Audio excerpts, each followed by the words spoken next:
এই ছাড়ো। না, ছাড়বো না। রনি, তুমি কিন্তু আগের থেকে অনেক ফাজিল হয়ে গেছো। কেন, আমার সাথে খেলে তুমি কি মজা পাও না? আমি তা বলি নাই, তোমার সাথে খেলতে অনেক ভালো লাগে। আর রাসেলের সাথে একটুও ভালো লাগে না। ওর সাথে খেলতে গেলে মজা পাই না। ঠিক আছে, এখন থেকে যে সময় ভাইয়া অফিসে থাকবে তখন দুজনে একসাথে খেলবো। হুম, ঠিকই বলেছো। ও তো আমার সাথে ঠিকভাবেই খেলতে পারে না। তুমি অনেক সুন্দর করে খেলতে পারো। ভাইয়া বড় হয়েছে ঠিকই, কিন্তু কিছু বুঝে না। ঠিক বলছো, ওকে বিয়ে না করে যদি তোমাকে করতাম তাহলে অনেক ভালো হতো। ও তো একটা হাতারাম, কিছুই বুঝে না। এতক্ষণ যাদের কথাগুলো শুনছেন তাদের হয়তো আপনারা চিনতে পারছেন। না চিনলে আমি বলি, রনি হলো আমার ছোট ভাই, আর মারিয়া আমার বউ। মারিয়ার আর আমার বিয়ে হয়েছে আজ 6 মাস হয়েছে। আমরা দুজন দুজনকে ভালোবেসে বিয়ে করেছি। রনি এবার ইন্টার ফাইনাল ইয়ারে পড়ে। বাবা মা আমাদের দুই ভাইকে রেখে না ফেরার দেশে চলে গেছে। তারপর আমি রনিকে নিয়ে ঢাকায় আসি। ঢাকায় একটা বাসা ভাড়া নিয়ে থাকলাম। তারপর রনিকে একটা কলেজে ভর্তি করে দিলাম। আমি একটা অফিসে চাকরি নিলাম। তারপর থেকে আমরা দুই ভাই সুন্দরভাবে জীবন যাপন করতে লাগলাম। আমি যে অফিসে কাজ করতাম সে অফিসে মারিয়াও আমার আগে থেকে কাজ করত। মারিয়ার সাথে কথা বলতে বলতে আমি তাকে ভালোবেসে ফেলেছি। তারপর একদিন তাকে বলে দিলাম, সেও রাজি হয়ে গেছে। সে বলল আমাকে নাকি যেদিন অফিসে দেখে সেদিন থেকে ভালোবেসে ফেলেছে। কিছুদিন যাওয়ার পর মারিয়া আমার কথা তার আব্বু আম্মুর কাছে বলে। প্রথমে তারা রাজি হয়নি, কারণ আমি এতিম ছিলাম। কিন্তু পরে মারিয়ার পাগলামি দেখে রাজি হয়ে যায়। বিয়ের পরে মারিয়াকে অফিসে চাকরি করতে দেই নাই। সুন্দরভাবে চলছিল সংসার। কিন্তু আজকে আমি অফিস বাসায় এসে কলিং বেল চাপ দেওয়ার পর খালা এসে দরজা খুলে দিল। তারপর আমি নিজের রুমের সামনে যাওয়ার পর রনি আর মারিয়ার কথাগুলো শুনতে লাগলাম। আমি এখন ভাবতে লাগলাম, মারিয়া লাস্ট পর্যন্ত আমার ভাইয়ের সাথে ছি ছি ছি। আমার ভাবতে অবাক লাগছে, মারিয়া এত খারাপ হয়ে গেছে। আমি দাঁড়িয়ে না থেকে রুমের দরজায় টোকা দিলাম। তখন মারিয়া এসে দরজা খুলে দিল। আমাকে দেখে বলল, তুমি কখন আসলে? এই তো মাত্র আসলাম। আমি ভিতরে ঢুকে দেখি রনির গায়ে জামা নেই, শুধু পরনে প্যান্ট ছিল। আমাকে দেখে জামা গায়ে দিল। ভাইয়া, আমার কিছু টাকা লাগবে। কত লাগবে? বেশি না, মাত্র 5,000 টাকা হলে হবে। তুমি এত টাকা দিয়ে কি করবে? কলেজ থেকে বন্ধুদের সাথে সিলেট ঘুরতে যাব। ঠিক আছে, যাওয়ার সময় নিয়ে যাস। ঠিক আছে ভাইয়া। বলে রুম থেকে বেরিয়ে গেল। তুমি ফ্রেশ হয়ে আসো, আমি তোমাকে কফি বানিয়ে দিচ্ছি। আমি এখন কফি খাবো না, আমি একটু বাইরে যাব। ঠিক আছে, তাহলে ফ্রেশ হয়ে আসো, আমি রান্নাঘরে যাচ্ছি। বলে মারিয়া রুম থেকে বেরিয়ে গেল।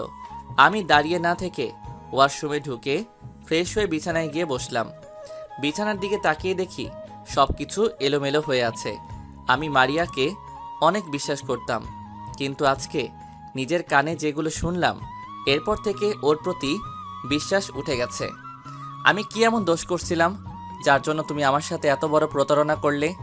আমি আর কোনো কিছু চিন্তা না করে বাহিরে চলে আসলাম। বাহিরে কিছুক্ষণ ঘোরাঘুরি করে বাসায় চলে আসলাম। বাসায় এসে কলিং বেল চাপ দেওয়ার পর মারিয়া এসে দরজা খুলে দিল। এতক্ষণ কোথায় ছিলে তুমি? অনেকদিন পর বন্ধুদের সাথে একটু দেখা করতে গেছি, তাই আসতে একটু লেট হয়ে গেছে। যাও ফ্রেশ হয়ে আসো, আমি টেবিলে খাবার দিচ্ছি। রনি কোথায়? ও খাবে না? ও বলেছে তুমি আসলে একসাথে খাবে। ঠিক আছে, আমি ফ্রেশ হয়ে আসছি, তুমি রনিকে ডেকে নিয়ে আসো। বলে রুমে এসে ফ্রেশ হয়ে খাবার টেবিলের সামনে চলে গেলাম। তারপর তিনজনে খাবার খেয়ে রুমে চলে আসলাম। রনি তার রুমে চলে গেল। আমি রুমে এসে বিছানায় শুয়ে মোবাইল টিপতে লাগলাম। এখন ভাবছি কি করব। আমি কি তাদের ছেড়ে চলে যাব? আমি চলে গেলে রনির কি হবে? ওর তো এখনো পড়ালেখা শেষ হয় নাই। কিছুক্ষণ পর মারিয়া রুমে এসে দরজা বন্ধ করে আমার পাশে শুয়ে পড়ল আর আমাকে পিছন থেকে জড়িয়ে ধরল। আচ্ছা মারিয়া, তুমি আমাকে কতটুকু ভালোবাসো? আমি তোমাকে অনেক বেশি ভালোবাসি। আর হঠাৎ এই কথা বললে কেন? আচ্ছা, তোমাকে একটা কথা বলি।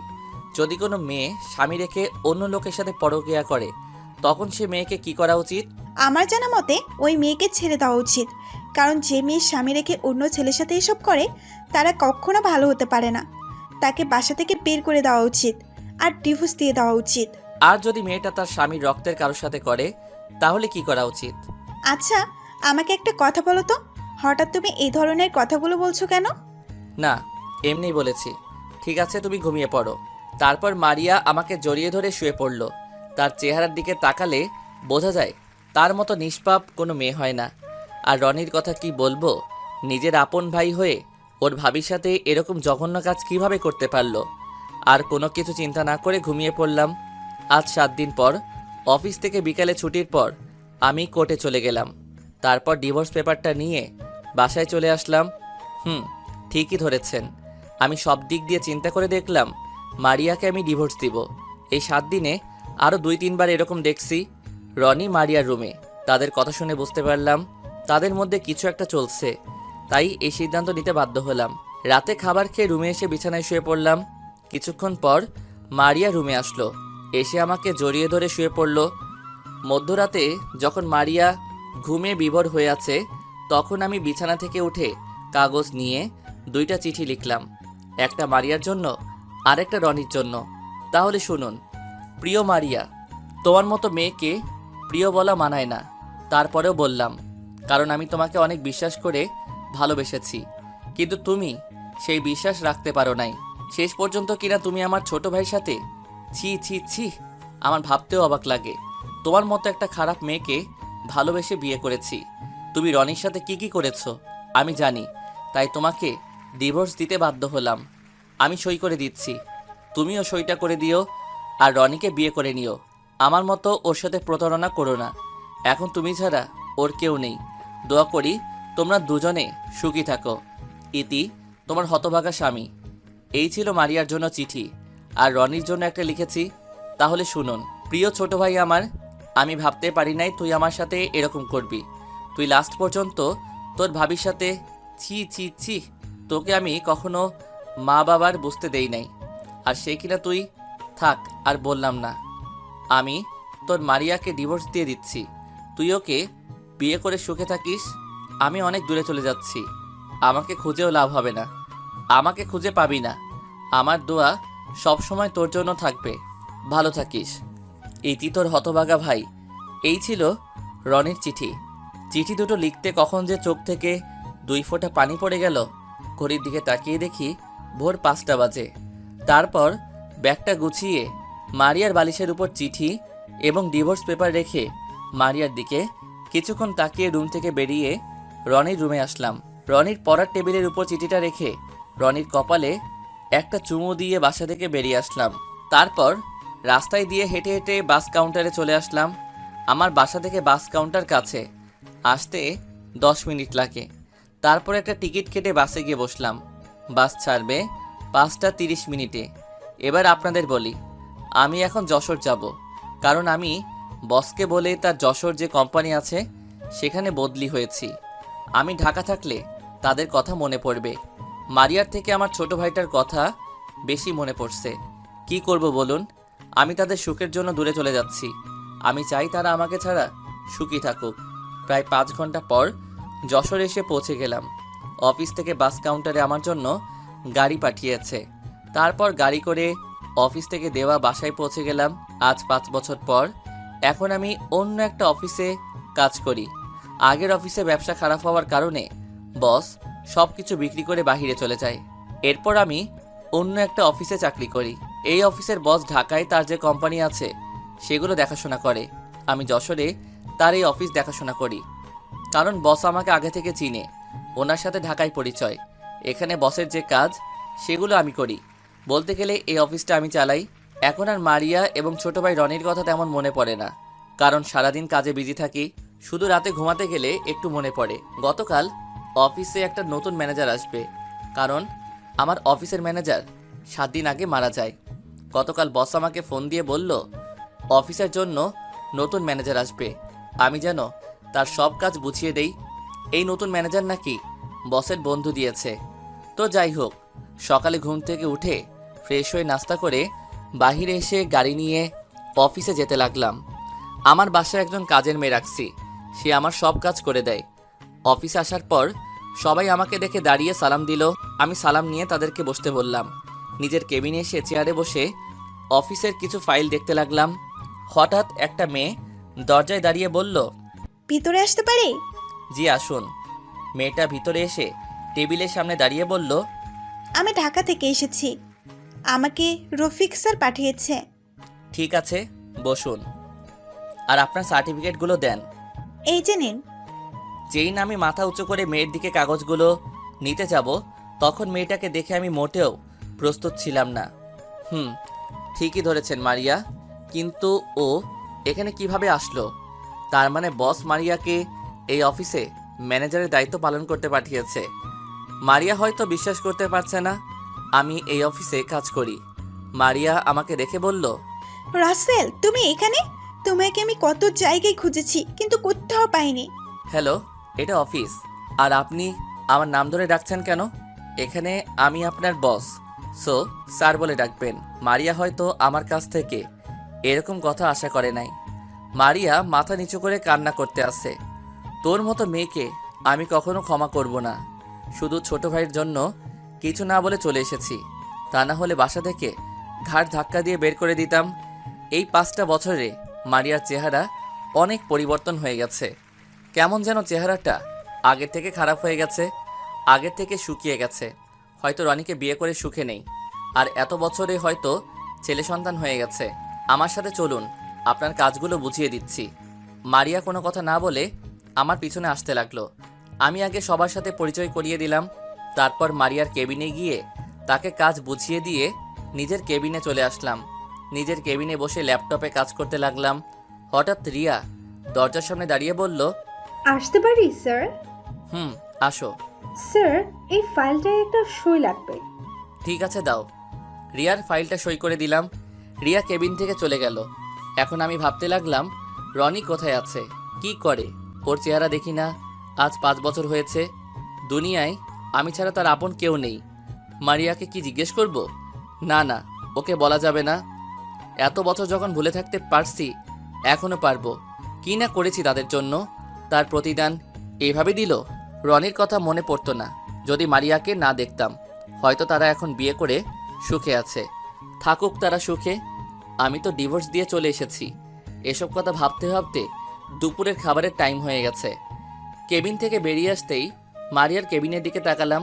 দেখি মাথা নিচু করে বসে আছে, হয়তো কান্না করছে। কান্না করলে আমার কি, তারপরেও কেমন যেন খারাপ লাগছে তাকে দেখে। তাই দাঁড়িয়ে না থেকে তার কেবিনের দরজায় দাঁড়িয়ে বললাম, ভিতরে আসতে পারি? আরে স্যার, আসুন। আমার কেবিনে আসতে অনুমতি লাগবে না।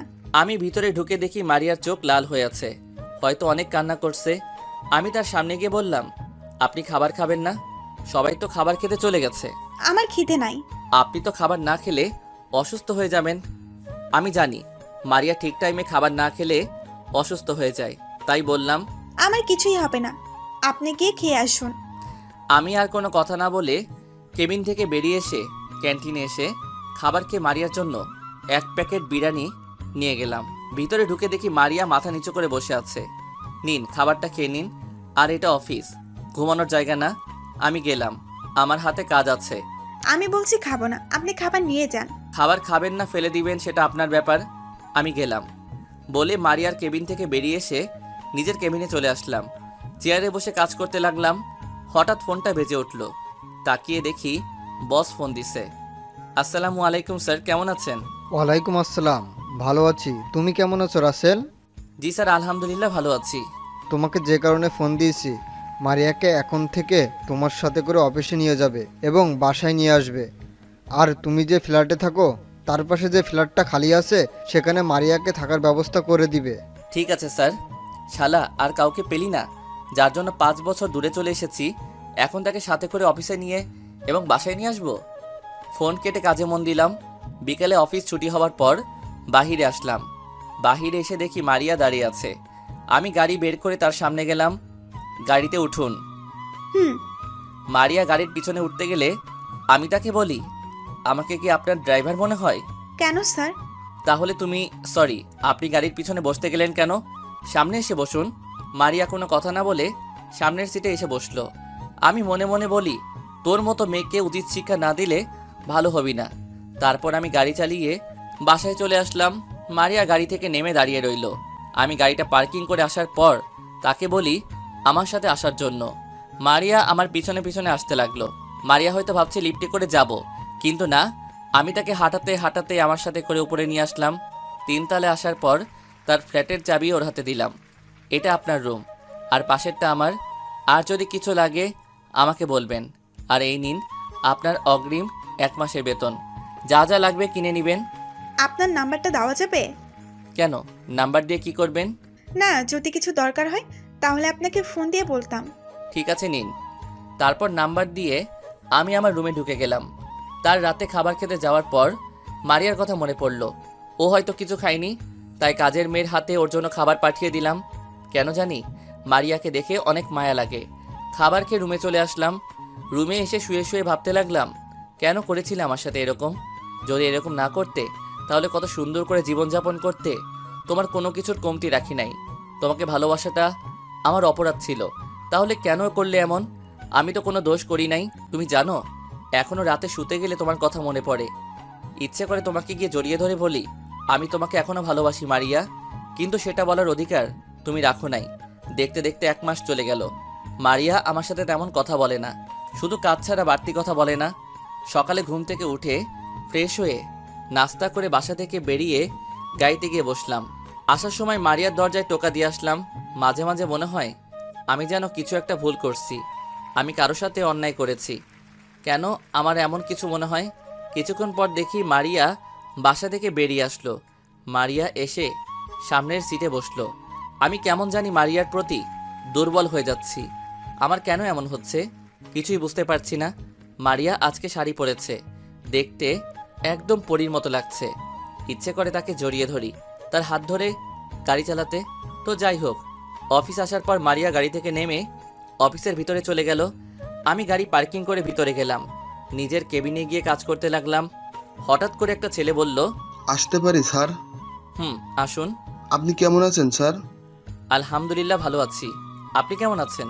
স্যার আমি আপনার ছোট, আমাকে নাম ধরে ডাকলে খুশি হব। ঠিক আছে, তো কি চাই এখন? স্যার আমার একটা কাজের খুব দরকার। কিন্তু আমাদের অফিসে তো কোনো পদ খালি নেই। আমি একটা কথা বলে রাখি, আমি এখনও ছেলেটার দিকে তাকাইনি। আমি একটা ফাইলের কাজ করতে আসি। স্যার অনেক কষ্টে আছি, যদি চাকরিটা দিতেন অনেক উপকার হতো। আপনার পরিবারে কে কে আছে? পরিবারে সবাই আছে, শুধু একটা হারামি বন্ধু ছিল, শালা 5 বছর আগে হারিয়ে গেছে। আপনার সে বন্ধুর নাম কি? কোথায় থাকে? কি করে? আমি এবার এক চোখ কানা করে তার চেহারা দেখছি। তাকে দেখে আমি পুরো অবাক হয়ে গেলাম। এই শালা এখানে কিভাবে আসলো? ও আর কেউ নয়, আমার বন্ধু রাফি। ওর সাথে পরিচয় ঢাকায়।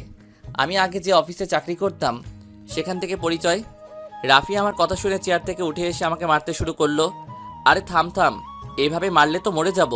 শালা তোকে আজকেই মেরে ফেলবো। এতদিন কোথায় ছিলি?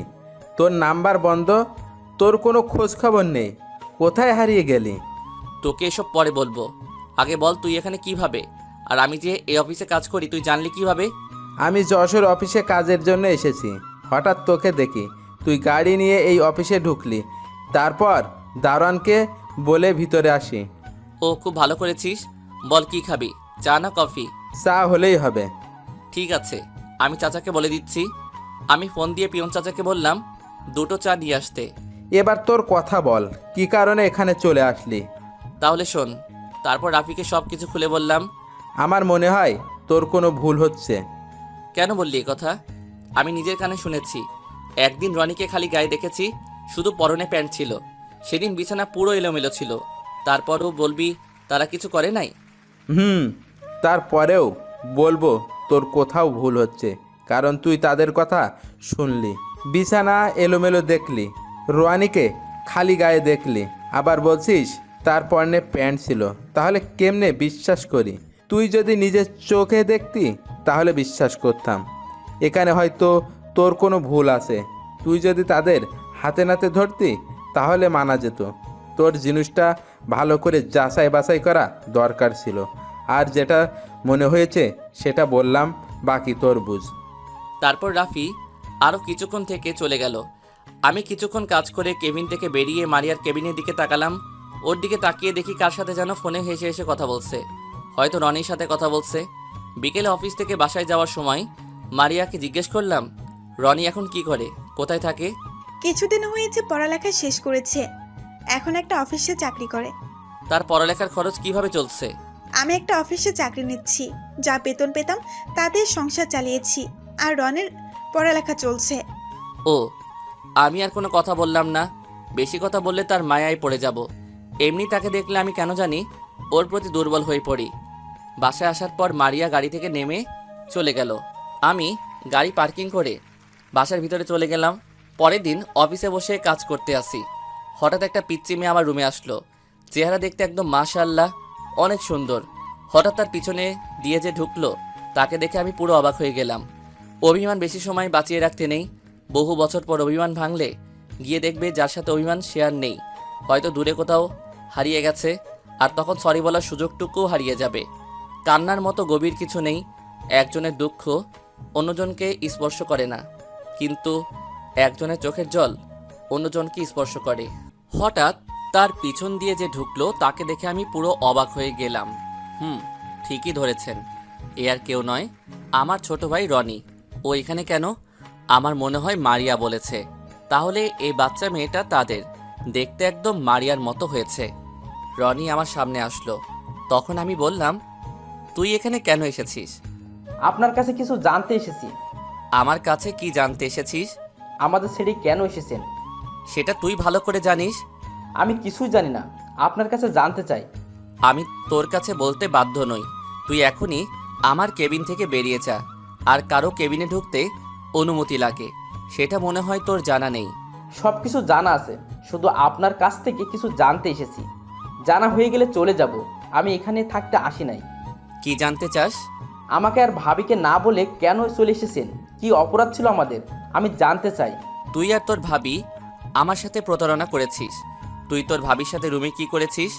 তোর সাথে খেলে মজা পায়, আমার সাথে খেলে মজা পায় না। আমাকে বিয়ে না করে যদি তোকে বিয়ে করতো, তাহলে অনেক ভালো হতো। তারপরও বলবি আমি ভুল বলছি? আপনি কি কখনো ভাবির সাথে খারাপ কাজ করতে দেখেছেন? সরাসরি দেখি নাই, কিন্তু একদিন তুই আর তোর ভাবি রুমে কথা বলতে আমি দরজার বাহির থেকে সব শুনেছি। তারপর যখন রুমে ঢুকি, তখন তোর গায়ে কোনো জামা দেখি নাই। তুই আমাকে দেখে জামা গায়ে দিছস, আর দেখছি পুরো বিছানা এলোমেলো হয়ে আছে। তারপর বলবি তোদের মাঝে কিছুই হয়নি? আমি একটা কথা বলি আপনাকে, মাঝে মাঝে চোখের দেখাও ভুল হয়। মানে কি বলতে চাস তুই? আমি ভুল দেখছি? আপনি ভুল দেখছেন এবং ভুল শুনছেন। একটা কথা বলি, আমি ভাবিকে কখনো ওরকম চোখে দেখি নাই। আমাদের তো কোনো বোন নেই। আমি ভাবিকে নিজের বড় বোনের চোখে দেখছি। আপনি কি করে ভাবলেন আমি ভাবির সাথে এরকম জঘন্য কাজ করতে যাব? তাহলে তুই বলতে চাস তোর ভাবির সাথে কিছুই হয়নি? আমার সাথে ভাবির কিছুই হয়নি। তাহলে যে আমি দরজার আড়াল থেকে যে কথাগুলো শুনেছি, সেগুলো কি মিথ্যা? তোর শরীরে জামা ছিল না, তারপরে বলবি সব মিথ্যা? পুরো বিছানা এলোমেলো হয়েছিল, তারপরেও বলবি সব কিছু মিথ্যা? তারপরেও বলবো সব কিছু মিথ্যা। আপনি যে কথাগুলো শুনছেন। আচ্ছা, একটা কথা বলেন, আপনি ভাবির সাথে কি খেলা খেলে হেরে যেতেন সব সময়? আমি তার সাথে লুডো খেলায় হেরে যেতাম। ঠিকই ধরেছেন। আমিও ভাবির সাথে ওই সময় লুডো খেলেছিলাম। আমি কড়ি মারার পর ভোটের বাইরে চলে যাই, তখন ভাবি কড়িটা হাতে নিয়ে নেয়। আমি শয়তানি করে তার থেকে কড়িটা নিতেছিলাম, তখন ভাবি বলে গড়িটা ছেড়ে দিতে, কিন্তু আমি ছাড়ি নাই। ভাবি আবার বলে আমি অনেক ফাজিল হয়ে গেছি। তাহলে যে তোর ভাবি তোকে বলল আমাকে বিয়ে না করে যদি তোকে বিয়ে করত, তাহলে অনেক ভালো হতো। আর তোর শরীরে জামা ছিল না কেন? বিছানা এলোমেলো ছিল কেন? আমাকে বিয়ের কথা তো মজা করে বলেছে, আর আমার শার্টের বোতাম একটা খুলে পড়ে গেছে। ওই ভাবিকে বললাম বোতামটা লাগিয়ে দিতে, তারপর ভাবি বলল শার্টটা খুলে দিতে। আমি তাকে শার্টটা খুলে দিই, তারপর ভাবি বোতাম লাগিয়ে দেয়। আর বিছানা এলোমেলো হয়েছিল, কারণ লুডোর কড়িটা কাড়াকাড়ি করার সময় এলোমেলো হয়ে যায় বিছানা। তার মানে তোদের মাঝে কিছুই হয়নি। আমি খালি খালি সন্দেহ করে তোদেরকে ভুল বুঝলাম। আমার জিনিসটা ভালো করে যাচাই বাছাই করার দরকার ছিল। আমি না বুঝে এত বড় কাজ কিভাবে করলাম? একটা কথা বলি আপনাকে, ভাবি আপনাকে অনেক ভালোবাসে। আপনার চিঠিটা পড়ে ভাবি পুরো অবাক হয়ে যায়। তার থেকে আরও বড় অবাক হয় ডিভোর্স পেপার পেয়ে। তখন ভাবি আমার রুমে কান্না করতে আসে, আমার হাতে আপনার চিঠি আর ডিভোর্স পেপার দেয়। তখন আমি চিঠিটা পড়ে আমিও অবাক হয়ে যাই। হঠাৎ আমার টেবিলের ওপর একটা কাগজের ওপর চোখ যায়। চিঠিটা হাতে নিয়ে পড়তে থাকি, পড়ে আমি নিচে বসে যাই। তারপর ভাবি আর আমি অনেক কান্না করি। আপনাকে অনেক খোঁজাখুঁজি করি কিন্তু কোথাও পাইনি। 2 মাস পর ভাবি একটা অফিসে চাকরি নেয় আর আমার পড়ালেখার খরচ চালায়। ভাবির কষ্ট দেখে আমিও কয়টা টিউশনি করাই। আস্তে আস্তে ভাবির প্রমোশন হয়। তারপর থেকে সব টিউশনি ছেড়ে দিই। অনেক কষ্টে পড়ালেখা শেষ করে এখন একটা অফিসে চাকরি করি। আল্লাহ দিলে বেতন মোটামুটি ভালো। আমার মুখ দিয়ে আর কোনো কথা বের হচ্ছে না, শুধু চোখ দিয়ে অশ্রু ঝরে পড়ছে। আজ নিজের ভুলের কারণে এত কিছু হয়েছে। মারিয়া কি এখন আমাকে ক্ষমা করবে? তার তো কোনো দোষ নেই, সব দোষ আমার। তোর সাথে এই মেয়েটা কে? এ হচ্ছে তোমার মেয়ে রাইসা। তুমি বাসা থেকে চলে আসার 2 মাসের মাথায় হঠাৎ ভাবি মাথা ঘুরে পড়ে যায়। তখন ভাবিকে হাসপাতালে নিয়ে যায়। ডাক্তার বলল ভাবি নাকি মা হতে চলেছেন। তখন অনেক খুশি হয়েছি, কিন্তু তোমার কথা মনে পড়তেই মনটা খারাপ হয়ে গেল। আমি আর কোনো কথা না বলে রাইসাকে কোলে নিয়ে পুরো মুখে চুমু দিতে লাগলাম। তারপর রাইসাকে কোল থেকে নামিয়ে দিয়ে রনির কাছে গেলাম। যখনই রনির পা ধরতে যাব তখন রনি আমাকে ধরে ফেলে। এটা আপনি কি করছেন? আমি অনেক বড় ভুল করে ফেলেছি, তুই আমাকে ক্ষমা করে দে। আমি না বুঝে তোদের ভুল বুঝেছি, আমি আর কখনো এমন ভুল করব না, আমাকে ক্ষমা করে দে। আমি তোমাকে ক্ষমা করে দিছি। তুমি যখন নিজের ভুল বুঝতে পেরেছো এটাই অনেক। আর বড় ভাই কি কখনো ছোট ভাইয়ের পা ধরে ক্ষমা চাইতে পারে? তোমাকে ফিরে পেয়েছি, এটাই অনেক। এখন মারিয়া কি আমাকে ক্ষমা করবে আমি যে ভুল করেছি? শোনো ভাইয়া, ভাবি এই 5টি বছর অনেক কষ্টে কাটিয়েছে। শুধু তোমার অপেক্ষা এখনো পড়ে আছে। তুমি ভাবির কাছে ক্ষমা চেয়ে নাও, দেখবে ভাবি তোমাকে ক্ষমা করে দিবে। ঠিক আছে, আমি এখনই যাচ্ছি। ঠিক আছে, তাহলে আমি চলে যাই। আগামীকাল অফিস আছে, একদিনের ছুটি নিয়ে এসেছি। ভাবি এতদিন তোমার কথা বলে নাই, হঠাৎ গতকাল বলেছে, তাই অফিস থেকে ছুটি নিয়ে রাইসাকে সাথে করে নিয়ে এসেছি। আমি চলে যাই। ভাবি তোমাকে ক্ষমা করে দিলে ঢাকায় চলে এসো। তুই তো কিছুই খেলি না। আজকে এমনি খুশিতে সব খিদে চলে গেছে। তুমি ভাবিকে আপন করে নিয়ে আসো, তখন তো একসাথে খাবো। আর কোনো কথা না বলে রনি কেবিন থেকে বেরিয়ে গেল। আমি রাইসাকে কোলে নিয়ে কপালে চুমু দিয়ে মারিয়ার কেবিনে গেলাম। কেবিনে ঢুকে দেখি মারিয়া কার সাথে যেন মোবাইলে হেসে হেসে কথা বলছে। আমাকে ঢুকতে দেখে ফোন কেটে দিল আর আমার কোলে রাইসাকে দেখে চেয়ার থেকে উঠে এসে আমার কোল থেকে নিয়ে গেল। আমি সাথে সাথে মারিয়ার পা জড়িয়ে ধরে বলতে লাগলাম, মারিয়া, তুমি আমাকে ক্ষমা করে দাও। আমি বুঝতে পারি নাই, আমি না দেখে তোমার সাথে অনেক বড় অন্যায় করেছি। প্লিজ তুমি আমাকে ক্ষমা করে দাও। আমি কথা দিচ্ছি আর কখনো এমন করব না। তুমি আমাকে আরেকটি সুযোগ দাও, আমি তোমাকে ছেড়ে কখনো যাব না। স্যার, এটা আপনি কি করছেন? আমার মতো খারাপ মেয়ে হয় না। আমি একটা প্রতারক, ধোঁকাবাজ, যে নিজের দেবরের সাথে খারাপ কাজ করতে পারি। সে মেয়ের কাছে কেন ক্ষমা চাইছেন? আমি বুঝতে পারি নাই, আমার দরকার ছিল আগে জিনিসটা যাচাই বাছাই করার, কিন্তু আমি কিছুই না করে তোমাদেরকে সন্দেহ করছি। প্লিজ এবারের মতো মাফ করে দাও। আপনি জানেন, এই মনে শুধু আপনার জন্য ঘর সাজিয়েছি, আপনাকে অনেক ভালোবেসেছি, কিন্তু তার ফল আপনি কি দিলেন? আমাকে ডিভোর্স দিলেন। আপনি জানেন, যখন বলেছিলেন আমি রনের সাথে খারাপ কাজ করেছি, তখন মনে হয়েছে আমার মাথায় যেন আকাশ। এক ফোঁটা চোখের পানি ঝরার চেয়ে এক ফোঁটা রক্ত ঝরা অনেক ভালো, কারণ এক ফোঁটা রক্ত বের হতে হালকা ব্যথা লাগে আর এক ফোঁটা চোখের জল পুরো হৃদয় ছিঁড়ে বের হয়। আমরা কি আবার আগের মতো করে শুরু করতে পারি না? সে অধিকার আপনি রাখেন নাই। যদি আগের মতো করে শুরু করতে চাইতেন তাহলে আমাকে কখনো ডিভোর্স দিতে পারতেন না। আপনি আমার কেবিন থেকে বেরিয়ে গেলে খুশি হব। আমি আর কোনো কথা না বলে মারিয়ার কেবিন থেকে বেরিয়ে গেলাম। কান্না করতে করতে পুরো জামা ভিজে গেছে। নিজের কেবিনে এসে চেয়ারে বসে কান্না করতে লাগলাম। আমি তোমাকে আপন করে নিব মারিয়া, তুমি যত কষ্ট দাও, অপমান করো, আমি কিছু বলবো না। তুমি মনে করছো আমি কষ্ট পাইনি, আমিও পেয়েছি।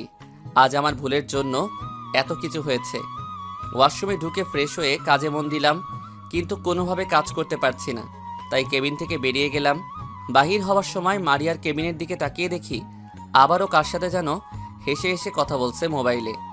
অফিস থেকে বাহিরে আসার সময় দেখি রাইসা একা একা খেলতে আছে। তখন আমি তার কাছে গেলাম। রাইসা মামুনি, আব্বুর কাছে এসো। তুমি আমার আব্বু না। তোমাকে কে বলছে আমি তোমার আব্বু না? আম্মু বলেছে। তোমার আম্মু মিথ্যা কথা বলেছে। তাহলে তুমি আমাদের সাথে ছিলে না কেন? আমি দেখেছি আম্মু প্রতিদিন রাতেই তোমার ছবি বুকে নিয়ে কান্না করে। তুমি আমার আম্মুকে অনেক কষ্ট দিয়েছো। আমি তোমাকে আব্বু বলে ডাকবই না কখনো। আমার ভুল হয়ে গেছে মামনি, তোমার এই বাবাকে মাফ করে দাও।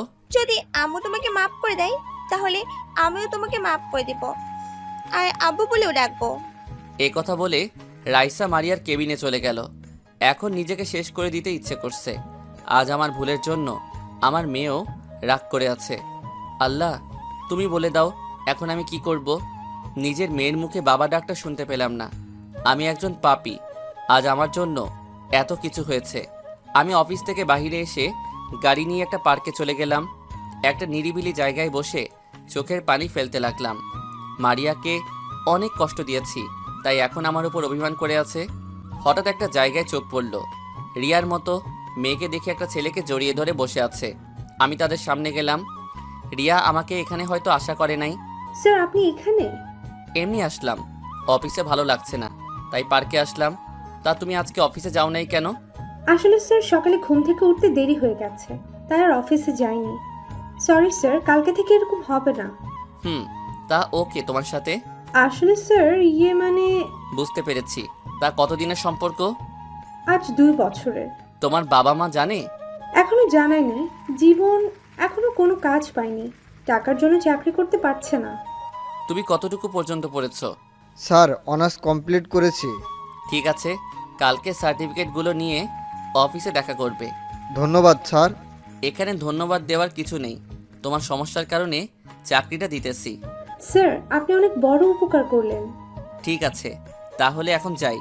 কালকে ওকে নিয়ে অফিসে চলে আসবে। ঠিক আছে স্যার। আমি আর কোনো কথা না বলে পার্ক থেকে বেরিয়ে এসে গাড়ি নিয়ে সোজা অফিসে চলে গেলাম। খাওয়া দাওয়া কিছু ভালো লাগছে না। ভিতরে ঢুকে নিজের কেবিনে যাওয়ার সময় মারিয়ার কেবিনের দিকে তাকিয়ে দেখি রাইসাকে খাবার খাওয়াচ্ছে। বিকেলে অফিস শেষ করে বাহিরে এসে গাড়ি নিয়ে অপেক্ষা করতে লাগলাম মারিয়ার জন্য। কিছুক্ষণ পর দেখি মারিয়া রাইসাকে কোলে করে নিয়ে বেরিয়ে আসলো। কোনো কথা না বলে সামনের সিটে এসে বসে পড়ল। মারিয়ার দিকে তাকিয়ে দেখি চোখ দুটো লাল হয়ে আছে, হয়তো কান্না করেছে। আমি কোনো কথা না বলে গাড়ি চালাতে লাগলাম। মারিয়া কোনো কথা বলছে না। রাইসা মারিয়ার কোলে ঘুমিয়ে পড়েছে। রাস্তার পাশে দেখি ফুচকার দোকান। মারিয়া আবার ফুচকা খেতে পছন্দ করে, তাই মারিয়াকে বললাম, মারিয়া চলো ফুচকা খেয়ে আসি। আমি খাবো না, আপনার খেতে মন চাইলে গিয়ে খেয়ে আসেন। আমার মনটা খারাপ হয়ে গেল। আমি আবার গাড়ি চালাতে লাগলাম। কিছুক্ষণ পর বাসায় এসে পৌঁছে গেলাম। ভিতরে ঢুকে আমি গাড়ি পার্কিং করলাম। রাইসাকে আমার কোলে দাও। ধন্যবাদ আপনাকে, আমি তাকে কুলে নিয়ে যেতে পারবো। মারিয়া, এমন কথা বলো না, আমার অনেক কষ্ট হয়। রাইসা যেমন তোমার মেয়ে তেমন আমারও মেয়ে। প্লিজ তুমি তাকে আমার থেকে দূরে সরিয়ে রেখো না। মারিয়া কি যেন ভেবে আমার কোলে রাইসাকে দিল। তারপর লিফটের উপরে উঠলাম। মারিয়া চাবি দিয়ে রুমের দরজা খুলে ভিতরে ঢুকলো। আমিও তার সাথে ঢুকলাম। ভিতরে ঢুকে দেখি রাইসার ছবি দিয়ে পুরো রুম সাজিয়ে রেখেছে। হঠাৎ একটা ছবি দেখে আমি পুরো অবাক হয়ে গেলাম। আপনারা কি ভাবছেন, আমার ছবি? আরে না, আমার বাবা মার ছবি, যেটা আমি সবসময় আমার রুমের টেবিলের উপর রাখতাম। কিন্তু বাসা থেকে বেরিয়ে আসতে মনে ছিল না আনতে। আমি মারিয়ার রুমে গিয়ে রাইসাকে বিছানায় শুয়ে দিলাম। তখন মারিয়া বলল, ধন্যবাদ আপনাকে। ধন্যবাদ কেন? রায়সাকে কোলে করে নিয়ে আসার জন্য। আমি আমার মেয়েকে কোলে করে আনছি, এখানে ধন্যবাদ দেওয়ার কি আছে? রায়সাকে নিজের মেয়ে বলতে লজ্জা করে না? যে মা 10 মাস 10 দিন গর্ভে ধারণ করে এতটা বছর লালন পালন করেছে, তখন আপনি কোথায় ছিলেন? একটা মেয়ে গর্ভ অবস্থায় তার স্বামীকে পাশে পায়নি, তখন আপনি কোথায় ছিলেন? মেয়েটা আমাকে জিজ্ঞেস করে, মা আমার বাবা কোথায়? তখন আপনি কোথায় ছিলেন? এখন বলতে এসেছেন আমার মেয়ে আমার মতো রাইসাও আপনাকে ঘৃণা করে। আমি তো বলছি আমার ভুল হয়ে গেছে, আমাকে তুমি ক্ষমা করে দাও। আমাকে তুমি যে শাস্তি দিবে দাও, তবুও আমার মেয়ের থেকে দূরে সরিয়ে রেখো না। আপনি আমার রুম থেকে বেরিয়ে গেলে আমি খুশি হব। আমি মাথা নিচু করে মারিয়ার রুম থেকে বেরিয়ে আসলাম। তারপর নিজের রুমে গিয়ে ফ্রেশ হয়ে বিছানায় শুয়ে পড়লাম। হঠাৎ মনে পড়ল রনির কথা, তার সাথে কথা বলা দরকার। কিন্তু আমার কাছে তো রনির নাম্বার নেই। তাই বিছানা থেকে উঠে গিয়ে মারিয়া রুমের সামনে এসে কলিং বেল চাপ দিলাম। কিছুক্ষণ পর মারিয়া দরজা খুলে দিল। আপনাদের একটা কথা বলি, আমরা যে ফ্ল্যাটে থাকি ওখানে 2টা শাখা, একটা শাখায় আমি থাকি, আরেকটাই মারিয়া। আপনি এখানে কেন? কি চাই আপনার? তেমন কিছু না, রনির নাম্বারটা একটু দিবে? ভিতরে আসুন, আমি মোবাইল নিয়ে আসছি। মারিয়া তার রুমে চলে গেল। আমি আব্বু আম্মুর ছবিটা হাতে নিয়ে দেখতে লাগলাম। পিছন থেকে মারিয়া বলল, নাম্বার ওঠান। আমি ছবিটা রেখে নাম্বারটা মোবাইলে নিয়ে নিলাম। তারপর বেরিয়ে আসলাম। আমার রুমে এসে বিছানায় শুয়ে রনিকে ফোন দিলাম। হ্যালো, আসসালামু আলাইকুম। কে বলছেন? ওয়ালাইকুম আসসালাম, কেমন আছিস? আমি তোর ভাই বলছি, রাসেল। আমি ভালো আছি। তুমি কেমন আছো ভাইয়া? আমি ভালো নাই রে। কেন ভাইয়া? মারিয়া আমাকে ক্ষমা করছে না। আমি তার পা ধরে ক্ষমা চেয়েছি, কিন্তু সে ক্ষমা করে নাই। ভাইয়া, ভাবি অনেক কষ্ট পেয়েছে তো, তাই অভিমান করে আছে। তুমি লেগে থাকো, দেখবে একদিন সব অভিমান দূর হয়ে যাবে। তাই যেন হয় ভাই। তো তুই কি করিস? খাবার খেয়েছিস? আমি কিছুক্ষণ আগে বাসায় আসলাম, এখন ফ্রেশ হব, তারপর খাওয়া দাওয়া করব। তুমি কি করো? খাওয়া দাওয়া করছো? আমি ফ্রেশ হয়ে মারিয়ার থেকে তোর নাম্বার নিয়ে এসে তোকে ফোন দিলাম। আরও কিছুক্ষণ পর খাবো। ও আচ্ছা রনি, মারিয়াকে কি কোনো ছেলের সাথে কথা বলতে দেখেছিস? হঠাৎ এ কথা বলছো কেন ভাইয়া? মারিয়াকে দেখি মাঝে মাঝে কার সাথে যেন হেসে হেসে কথা বলে, তাই বললাম আর কি। আমি তো তেমন কারোর সাথে কথা বলতে দেখি নাই। আর তোমাকে একটা কথা বলি, ভাবি কখনো সন্দেহ করো না। আমি জানি ভাবি অনেক ভালো একটা মেয়ে। তাহলে সে কার সাথে এমন কথা বলে? সেটা বলতে পারবো না, হয়তো তার মা বাবা, আর না হয় বান্ধবীর সাথে। আচ্ছা ঠিক আছে, ভালো থাকিস, নিজের শরীরে যত্ন নিস। আর তোর বাসার খাবার বানিয়ে দেয় কে? তুই একা একা কিভাবে খাবার খাস? আমার একটা কাজের মেয়ে বাসায় রেখেছি, সে সব কাজ করে দেয়। ও, তারপর ফোন কেটে দিয়ে বিছানা থেকে উঠে গিয়ে খাবার খেয়ে রুমে এসে ঘুমিয়ে গেলাম। পরের দিন সকালে ঘুম থেকে উঠে ফ্রেশ হয়ে নাস্তা করে রেডি হয়ে বাইরে চলে আসলাম। আমি গাড়ি বের করে মারিয়ার জন্য অপেক্ষা করতে লাগলাম। কিছুক্ষণ পর মারিয়া বেরিয়ে আসলো, সাথে রাইসাকে নিয়ে আসলো। মারিয়া আজকে একটা নীল রঙের শাড়ি পরেছে, দেখতে অনেক সুন্দর লাগছে। মারিয়া গাড়িতে এসে বসলো। আমি রাইসাকে বললাম, কেমন আছো রাইসা মামনি? আমি ভালো আছি। আপনি কেমন আছেন? আমি ভালো নেই মামনি, তুমি আমাকে একটাবার বাবা বলে ডাকো। কখনো না, আমার বাবা নেই, মাই আমার কাছে সবকিছু। আমি তোমাকে ঘৃণা করি। মারিয়া অন্যদিকে তাকিয়ে আছে, সে কোনো কথা বলল না। নিজের চোখ দিয়ে 2 ফোঁটা পানি পড়ে গেল। চোখের পানি মুছে গাড়ি চালাতে লাগলাম। কিছুক্ষণ পর অফিসে পৌঁছে গেলাম। মারিয়া আর রাইসা গাড়ি থেকে নেমে ভিতরে চলে গেল। আমি গাড়ি পার্কিং করে অফিসের ভিতরে চলে গেলাম। নিজের কেবিনে গিয়ে চেয়ারে বসে কাজ করতে লাগলাম। অনেক কাজ জমে গেছে। কিছুক্ষণ পর দেখি রিয়া দরজায় দাঁড়িয়ে বলল, আসতে পারি স্যার? আসো। আমি তাকিয়ে দেখি রিয়ার সাথে জীবন এসেছে। বসো, আর তোমার সার্টিফিকেটগুলো দাও। এই নিন। আমি জীবনের সার্টিফিকেটগুলো দেখলাম। সার্টিফিকেটগুলো দেখে বুঝলাম জীবন অনেক মেধাবী ছাত্র ছিল। তোমার সার্টিফিকেট দেখে বুঝলাম তুমি অনেক মেধাবী ছাত্র ছিলে। তুমি যদি চাও আজকে থেকে অফিসে জয়েন করতে পারো। রিয়ার পাশেই তোমার কেবিন। অনেক বড় উপকার করলেন আপনি স্যার। আপনার এই ঋণ কখনো শোধ করতে পারবো না। ঋণ শোধ করতে হবে না, ঠিকমতো কাজ করবে, নিজের অফিস মনে করবে। আর তোমার বেতন এখন বর্তমানে 25,000 টাকা। কাজ দেখে পরে বাড়িয়ে দেওয়া হবে। ঠিক আছে স্যার, আর আমি আজকে থেকে জয়েন করতে চাই। ঠিক আছে রিয়া, তুমি জীবনকে তোমার পাশের কেবিনে নিয়ে যাও আর তার কাজ বুঝিয়ে দাও। ঠিক আছে স্যার, তুমি আসো আমার সাথে। জীবন আর রিয়া কেবিন থেকে বেরিয়ে গেল। আমি আবার কাজ করতে লাগলাম। এইভাবে দেখতে দেখতে 1 মাস চলে গেল। আমি অনেকভাবে মারিয়ার কাছে ক্ষমা চেয়েছি, কিন্তু মারিয়া আমাকে ক্ষমা করে নাই। আগে তো মোটামুটি কথা বলতো আমার সাথে, কিন্তু এখন কাজ ছাড়া তেমন কথা বলে না। আর মাঝে মাঝে একটা ছেলেকে দেখি তার কেবিনে আসতে যেতে। আমি কিছু বললে আমার কথার কোনো উত্তর দেয় না। আমি তার সাথে কথা না বলতে পারলে অনেক কষ্ট হয়। কেন জানি মারিয়াকে আমি হারিয়ে ফেলবো মনে হয়। না, এটা হতে দিব না। আমি মারিয়াকে হারাতে পারবো না। আমি ওকে ছাড়া বাঁচতে পারবো না। আমার জীবনে মারিয়াকে আবার চাই। রাইসা আমার সাথে টুকটাক কথা বলে, কিন্তু এখনও আব্বু বলে ডাকে নাই। পরের দিন সকালে ঘুম থেকে উঠে ফ্রেশ হয়ে নাস্তা করে রেডি হয়ে নিচে এসে গাড়ি বের করে বসে আছি। কিছুক্ষণ পর মারিয়া রাইসাকে নিয়ে বেরিয়ে আসলো। এই মেয়েটা কি আমাকে পাগল করে দিবে? আজকেও মারিয়াকে অনেক সুন্দর লাগছে, কিন্তু অবাক করার বিষয় হলো মারিয়া আজকে গাড়িতে উঠছে না, বাহিরে দাঁড়িয়ে আছে। তখন আমি বললাম, কি ব্যাপার, তুমি দাঁড়িয়ে আছো কেন? গাড়িতে ওঠো। আপনি চলে যান, আকাশ আমাকে অফিসে দিয়ে আসবে। এই আকাশ ছেলেটা কে? আমি ওকে ভালোবাসি। আরও 1 মাস পর আমাদের বিয়ে। আপনাকে দাওয়াত দিব, কিন্তু এখনো বিয়ের কার্ড বানানো হয়নি। কার্ড বানানো হলে পেয়ে যাবেন। আমি বিশ্বাস করি না তুমি কাউকে ভালোবাসতে পারো না, আমি তোমাকে কারো হতে দিব না, তুই শুধু আমার। কোন অধিকারে জোর করছেন আপনি? ভালোবাসার অধিকারে। প্লিজ মারিয়া, তুমি এমনটা করো না, আমি বাঁচবো না তোমায় ছাড়া। আমি আপনার কোনো কথা শুনতে চাই না। আকাশ ছেলেটা অনেক ভালো। তার বাবা বাইরে গেছে অফিসের কাজের জন্য, আসতে কিছুদিন লেট হবে, উনি আসলে বিয়ে হবে। প্লিজ মারিয়া, আমার একটা ভুলের জন্য তুমি আমাকে ছেড়ে চলে যাবে? আপনি এখন আসতে পারেন, আকাশ কিছুদিনের মধ্যে চলে আসবে। বলতে না বলতেই হাজির হয়ে গেছে আকাশ। আকাশ গাড়ি নিয়ে এসেছে, দেখে মনে হচ্ছে অনেক বড় লোক, আর চেহারা অনেক সুন্দর। মারিয়া রাইসাকে নিয়ে সামনের সিটে গিয়ে বসলো, তারপর তারা গাড়ি চালিয়ে চলে গেল। আমি আর কোনো কিছু না ভেবে তাদের পিছনে যেতে লাগলাম। কিছুটা দূরে যাওয়ার পর দেখি আকাশ গাড়ি থামিয়ে একটা দোকান থেকে 2টা আইসক্রিম আর কিছু চকলেট নিয়ে গাড়িতে উঠে চলে গেল। আজ পর্যন্ত আমি কিছু খাওয়াতে পারি নাই আমার মেয়েকে, নিজের একটা ভুলের কারণে আজ এত কিছু হয়েছে। না, আমি পারবো না। অনেকবার ক্ষমা চেয়েছি, আর না, তার পা পর্যন্ত ধরেছি অনেকবার, তারপরও ক্ষমা করে নাই। যদি আমাকে সত্যিকারের ভালোবাসতো তাহলে ক্ষমা করে দিত। এখন থেকে আমিও তাকে দেখিয়ে দেখিয়ে মেয়েদের সাথে কথা বলবো। আরে ভাই, অভিনয় করব, দেখবো মারিয়া কোনো কিছু করে নাকি।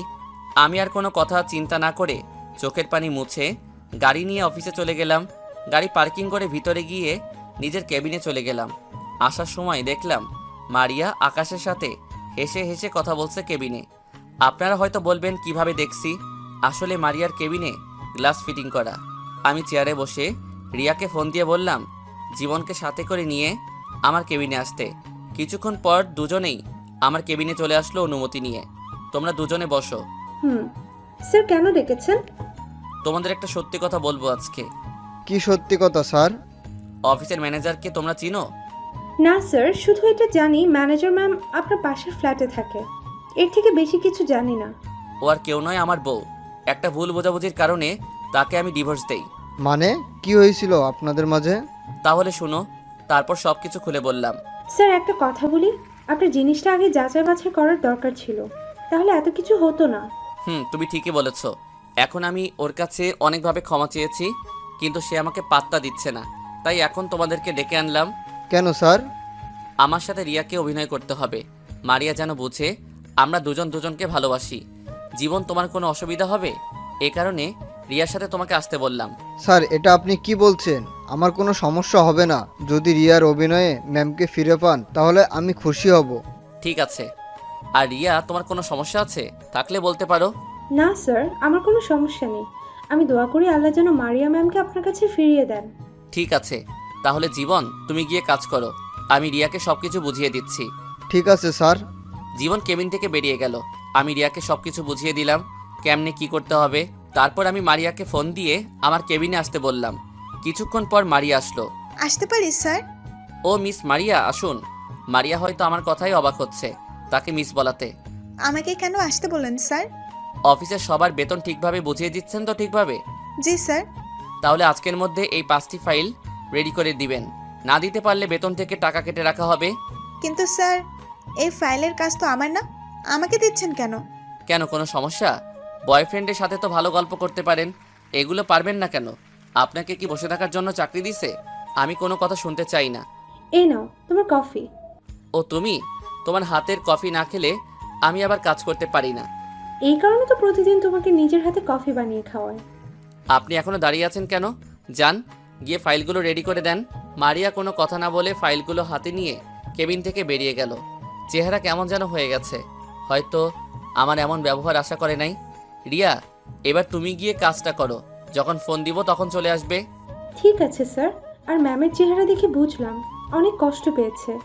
ওটা কোনো সমস্যা না, পরে ভালোবাসা দিয়ে পুষিয়ে দিব। রিয়া রুম থেকে বেরিয়ে গেল। আমি জীবনকে ফোন দিয়ে বললাম, মারিয়ার কেবিন থেকে আকাশ ছেলেটা কি বের হয়েছে? তখন সে বলল বের হয়ে গেছে। যাক, তাহলে ওষুধে কাজ হয়েছে। আমি বসে বসে কাজ করতে লাগলাম। হঠাৎ মোবাইলটা বেজে উঠল। তাকিয়ে দেখি রনি ফোন দিচ্ছে। কেমন আছিস রনি? ভালো আছি ভাইয়া, তুমি কেমন আছো? আমিও ভালো আছি। তা কোথায় তুই? আমি অফিসে আছি, হাতে তেমন কাজ নেই, তাই তোমাকে ফোন দিলাম। ও, তো নাস্তা করেছিস? করেছি, তুমি করছো ভাইয়া? করেছি।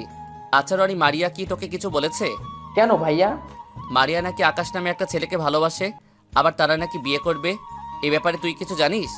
আমি তো কিছুই জানি না, আমার সাথে তো ভাবি এ ব্যাপারে কথা বলে নাই। ঠিক আছে, তুই তোর অফিসের বস থেকে কিছুদিনের জন্য ছুটি নিয়ে এখানে আয়। আর আকাশ ছেলেটাকে তার সব কিছু বাহির করতে হবে। আর তুই যে এখানে আসবি তোর ভাবি যেন না জানে। এখানে এসে একটা হোটেলে উঠবি। ঠিক আছে ভাইয়া, আমি আজকে ছুটি নিয়ে কালকে সকালে রওনা দিব। ঠিক আছে, ভালো থাকিস, পরে কথা হবে। ফোনটা কেটে আবার কাজে মন দিলাম। কাজ করতে করতে দুপুরের লাঞ্চের টাইম হয়ে গেছে, তাই কেবিন থেকে বেরিয়ে আসতে মারিয়াকে দেখি এখনো বসে বসে কাজ করতে আছে। চেহারা কেমন শুকিয়ে গেছে। রাইসা চেয়ারে বসে মারিয়ার মোবাইল টিপতে আছে। কেমন যেন খারাপ লাগছে মারিয়ার চেহারার দিকে তাকিয়ে। তোমার কাছে অনেকবার ক্ষমা চেয়েছি, তারপরও তুমি ক্ষমা করো নাই, তাই বাধ্য হয়ে এরকম করেছি। তুমি অন্য ছেলের সাথে কথা বললে আমার অনেক খারাপ লাগে। তুমি জানো না আমি তোমাকে অনেক ভালোবাসি। আর কোনো কিছু চিন্তা না, ক্যান্টিনে এসে খাবার খেয়ে 2 প্যাকেট বিরিয়ানি নিয়ে আসলাম। তারপর রিয়ার কাছে আসলাম। রিয়া, তুমি এই খাবারগুলো মারিয়াকে দিয়ে আসো। না নিতে চাইলে বলবে। অফিস থেকে আজকে সবাই খাবার দিছে। ঠিক আছে স্যার। রিয়া খাবারগুলো নিয়ে মারিয়ার কেবিনে চলে গেল। আমি আমার কেবিনে এসে চেয়ারে বসে কাজ করতে লাগলাম। হঠাৎ রিয়া কেবিনে এসে এমন কিছু বলল, তা শুনে মাথা পুরো খারাপ হয়ে গেল। স্মৃতিশক্তিটা হারিয়ে গেলে ভালো হতো। পুরনো সব স্মৃতি ভুলে যেতে পারতাম। যাকে মন থেকে অনেকটা আপন ভাবা হয়, তার অবহেলা সহ্য করা সত্যি খুব কষ্টকর হয়। রিয়া খাবারগুলো নিয়ে মারিয়ার কেবিনে চলে গেল। আমি আমার কেবিনে এসে চেয়ারে বসে কাজ করতে লাগলাম। হঠাৎ রিয়া কেবিনে এসে এমন কিছু বলল, তা শুনে মাথা পুরো খারাপ হয়ে গেল। স্যার, আপনি আমার হাতে কেন খাবার দিচ্ছেন? আপনি নিজে দিয়ে আসেন না কেন? কি হয়েছে? আর তোমার গাল লাল হয়ে আছে কেন?